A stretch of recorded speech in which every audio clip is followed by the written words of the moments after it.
Dieu n'a pas créé seulement que l'environnement dans lequel nous sommes. Voilà pourquoi la Bible dit au commencement Dieu créa les cieux et la terre. Vous voyez que ciel est au pluriel. Parce qu'il y a plusieurs niveaux de vie. Il y en a jusqu'à 7 niveaux dans les cieux. Il y a jusqu'à 7 niveaux sur la terre. Et il y a jusqu'à 7 niveaux sous la terre. Et il y a jusqu'à 7 niveaux dans les eaux. Il vous a été dit que les hommes sont au premier ciel. Aucun homme n'est au premier ciel. Les hommes sont sur la terre. La Bible, Dieu a donné la terre à l'homme et au fils de l'homme. Dieu n'a pas donné un ciel à l'homme. Le ciel des hommes n'est pas fait pour les hommes. Le ciel des hommes est fait pour les esprits qui gèrent les temps et les circonstances que vivent les hommes. On peut partir. Donc il y a des esprits affectés aux hommes. Voilà pourquoi la Bible dit dans le livre de Job, si parmi les 1000 anges qui montrent à l'homme le chemin qu'il doit suivre, s'il y a un ange intercesseur, vous voyez qu'il y a des anges qui sont sur terre pour montrer aux hommes le chemin qu'il doit suivre. C'est pourquoi Jérémie dit, il n'appartient pas à l'homme de choisir sa voie, son chemin. Donc il y a donc des anges. Et la Bible dit en Hébreux 1,14 dit, ne sont-ils pas tous des esprits au service de Dieu? On parle des anges. Ce sont des esprits au service de Dieu. Ils sont envoyés pour exercer un ministère en faveur de ceux qui doivent hériter du salut. Donc les anges sont sur terre auprès des hommes et ils marchent avec les hommes. Ils rendent un ministère pour le compte de Dieu, mais auprès des hommes. Donc il y a donc des anges qui sont permanemment auprès des hommes. Voilà pourquoi la Bible dit les anges de l'éternel campent autour de ceux qui craignent Dieu, les arrachent du danger. Donc il y a des anges qui ne vivent pas au ciel, qui vivent sur la terre. Eux on les appelle des esprits. Et il y a des anges qui quittent le ciel pour venir vers la terre. On les appelle des anges. Ça veut dire envoyés. Ils quittent le ciel vers la terre. Eux ils viennent informer les armées de Dieu autour des enfants de Dieu. Donc auprès de chaque enfant de Dieu, il y a une armée de Dieu. Cette armée de Dieu communique et Dieu par des envoyés. Et il y a des envoyés, des messagers qui viennent transmettre le message du trône à ceux qui sont auprès des hommes. Pour qu'eux ils sachent comment se comporter dans une saison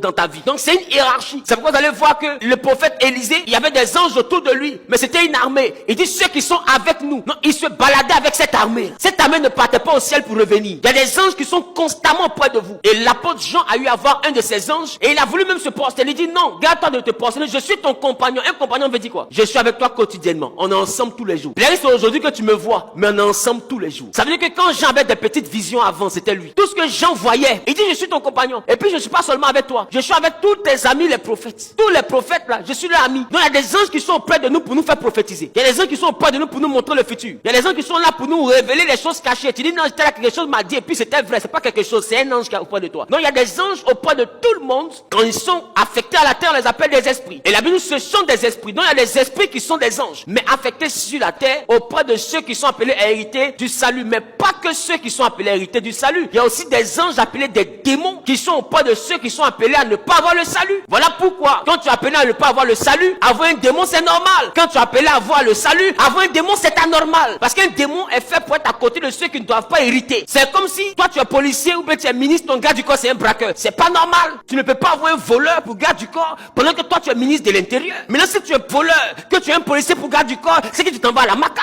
Parce qu'un policier surveille un voleur comment? C'est pourquoi il y a une irrégularité quand un enfant de lumière est entouré d'esprits de ténèbres. Il y a un problème, c'est pas normal. Donc un enfant de lumière qui est peinturé par des esprits de ténèbres, c'est anormal. Voilà pourquoi il dit que Marie de nuit c'est dangereux pour quelqu'un qui est né de nouveau.